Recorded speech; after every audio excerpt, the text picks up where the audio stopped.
السلام علیکم ورحمۃ اللہ تعالیٰ وبرکاتہ۔ جب ہم لوگ وضو کرنے کے لیے بیٹھتے ہیں نماز کے ارادے سے،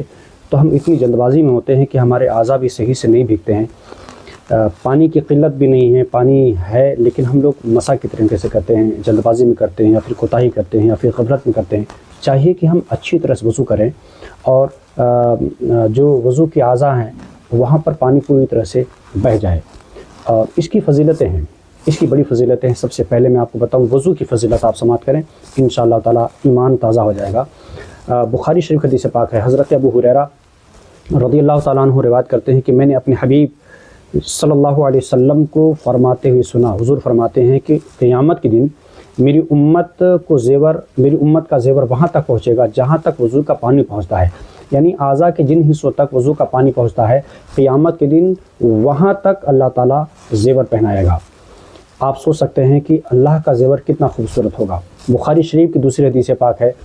حضرت ابو ہریرہ رضی اللہ تعالیٰ عنہ روایت کرتے ہیں کہ حضور اکرم صلی اللہ علیہ وسلم کو فرماتے ہوئے میں نے سنا، میری امت قیامت کے دن اس حال میں لائی جائے گی کہ ان کے ہاتھ، پاؤں اور چہرے وضو کی وجہ سے چمکدار اور روشن ہوں گے۔ حضور نے فرمایا تو جو شخص چاہتا ہے کہ روشنی اور بڑھائے تو وہ بڑھائے، یعنی کہ وضو کو اچھی طرح سے کرے، وضو کو اچھی طرح سے کرے۔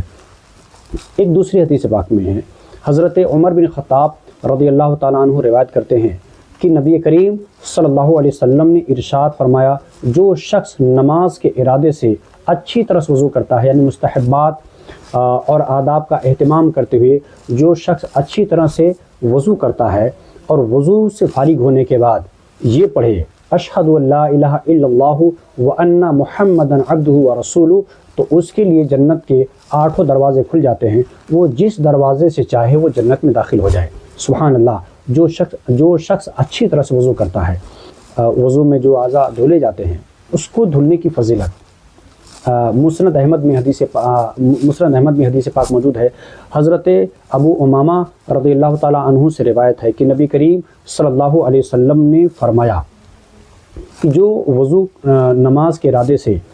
وضو کے لیے اٹھتا ہے پھر اپنے ہاتھ کو وہ گٹوں تک دھوتا ہے تو وہ پانی کے پہلے قطرے کے ساتھ اس کی ہتھیلیوں کے گناہ چڑھ جاتے ہیں۔ پھر جو شخص جب کلی کرتا ہے اور ناک میں پانی ڈالتا ہے اور ناک کو صاف کرتا ہے تو پانی کے پہلے قطرے کے ساتھ اس کی زبان اور اس کے ہونٹوں کے گناہ جھڑ جاتے ہیں۔ پھر جب وہ چہرہ دھلتا ہے، یعنی کہ ایک کان کے لو سے دوسرے کان کے لو تک، بال اگنے کی جگہ سے تھوڑی کے نیچے تک جب وہ اپنا چہرہ دھلتا ہے تو حضور فرماتے ہیں کہ اس کے کان اور اس کی آنکھوں کے گناہ پانی کے پہلے قطرے کے ساتھ ہی جھڑ جاتے ہیں۔ پھر جب وہ ہاتھ دھلتا ہے کہنیوں سمیت، جب پیر دھلتا ہے ٹکنوں سمیت، حضور فرماتے ہیں کہ پھر اس کے گناہ اور اس کی غلطی اس طرح سے ختم ہو جاتے ہیں